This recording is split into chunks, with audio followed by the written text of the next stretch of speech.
So today I want to explain to you why the sun is green. Now, to understand that first you have to understand something that is just a fact about the sun and all stars in general actually. So stars are as close as we can get to something that's called a black body. Now, what a black body is something that both emits and absorbs all wavelengths of light.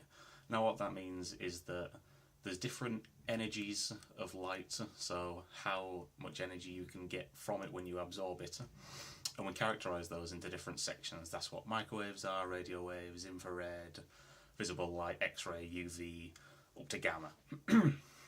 Now, a black body is something that emits all of these waves, all the way from radio waves at the very bottom to gamma rays at the very top.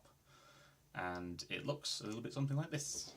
So, what we have here is a graph, and along the x-axis is how much energy the light has, what colour it is. That only corresponds to visible light, but we're going to call it colour for the purposes of this.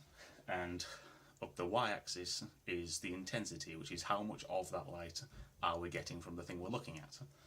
Now, this graph goes from, at the very bottom, radio waves, like I said, all the way up to the really, really energetic light, which is gamma rays at the far end here.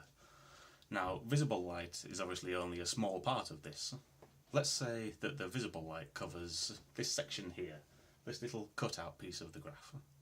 And the peak there is in the green part of the spectrum of visible light. So the little cut off here is the entire visible light spectrum. There's the other kinds of light around either side, the less energetic ones and the more energetic ones. And then we have red at the low energy end and blue at the high energy end. And about somewhere just a bit towards the higher energy end we have green. And that's where the sun peaks in intensity. So in this case, why is it that we see the sun as white during the day? So one of the reasons is that our brain, when we see more than a few different colours of light, up to about 4, just decides that's white. There isn't actually a colour white, and nowhere in the rainbow is there white. It isn't a colour, it's something entirely made up by our brains to deal with having too many colours at once. And in fact, fluorescent tube lightings that you use in offices and things like that are actually only a mixture of 4 different colours, but that's all you need for your brain to go, right, that's white. And because you only have 4 different colours at 4 different specific wavelengths, that's where you get a headache if you're under fluorescent lighting for too long. And another reason that we don't see the light of the sun as green is that the maximum intensity that our eyes can accept is way lower than the height of this peak is here. So our eyes, as far as they're concerned, are at their maximum way below this here. So our eyes actually max out somewhere around here, and they go, well, we're at maximum for all of the colours of the visible spectrum, so we're just going to call that white.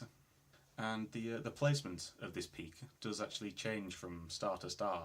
It's entirely dependent on how hot the star is itself. So if the hotter a star gets, the higher the average energy it's spitting out. So this peak here moves along to the right to the higher energy end of the spectrum.